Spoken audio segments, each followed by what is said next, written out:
আসসালামু আলাইকুম রাহমাতুল্লাহ। সংস্কার সংস্কার সংস্কারের তো বড় মূলা ঝুলে বসে আছে বিএনপি। বিএনপিকে ডক্টর মোহাম্মদ ইউনূসের উপদেষ্টা সরকাররা সহ্য করার মতো কোনো সিচুয়েশন নেই। সংস্কারের যে মৌলিক যে সংস্কার 13টি মৌলিক সংস্কার, সেই মৌলিক সংস্কারের 11টিতে দ্বিমত পোষণ করেছে বিএনপি। সেগুলোর অধিকাংশই এনসিপি এবং জামাত তারা সম্মত হয়েছে। অন্যান্য দলগুলোর কথা নাই বলি, কারণ বর্তমান সময়ের বাংলাদেশের প্রেক্ষাপটে 3টা দলকে ইউনূস সরকার গুরুত্বর সাথে দেখছে। একটারে দেখার ইচ্ছা পোষণ না করলেও তাকে বাধ্য হয়ে দেখতে হচ্ছে, সেটা হলো বিএনপি। কিন্তু দুর্ভাগ্য হলো সত্য যে এই যে 13টি সংস্কার, মৌলিক সংস্কারের কথা বলা হয়েছে বা প্রস্তাবনা দেওয়া হয়েছে, সে 13টির মধ্যে 11টি লাল দাগ, ক্রস বিএনপির। সেখানে 2বারের বেশি প্রধানমন্ত্রী হওয়া যাবে না, সেখানে বিএনপির দ্বিমত। এরপরে বলা হয়েছে যে আওয়ামী লীগের নামে মানবতা বিরোধী অপরাধের মামলা দায়ের হলে তারা অপরাধী প্রমাণিত হোক আর না হোক, ট্রাইব্যুনালে যদি তাদের নামে মামলা করা হয় তাহলে তারা নির্বাচনে অংশগ্রহণ করতে পারবে না। এটা নিয়েও বিএনপির দ্বিমত। এবারে যিনি সরকার প্রধান হবেন, অর্থাৎ দলীয় প্রধান সরকার প্রধান হতে পারবেন না, এখানে দ্বিমত। রাষ্ট্রপতির ক্ষমতা এবং প্রধানমন্ত্রীর ক্ষমতার ব্যালেন্স করতে হবে, সে জায়গায় দ্বিমত।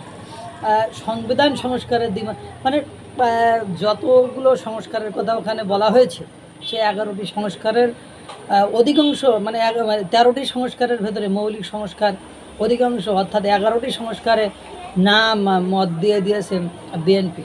এখন আলী রিয়াজ চৌধুরী উনি বলেছেন যে এগুলোর সমাধান করতে হলে প্রত্যেকটা দলকে ছাড় দিয়ে তারপর আগাতে হবে, কারণ ছাড় না দিলে এই মৌলিক সংস্কার করা সম্ভব নয়। এর আগে সংস্কার কমিশনে 13টি দলের সাথে আলাপ করেছে সংস্কার কমিশন।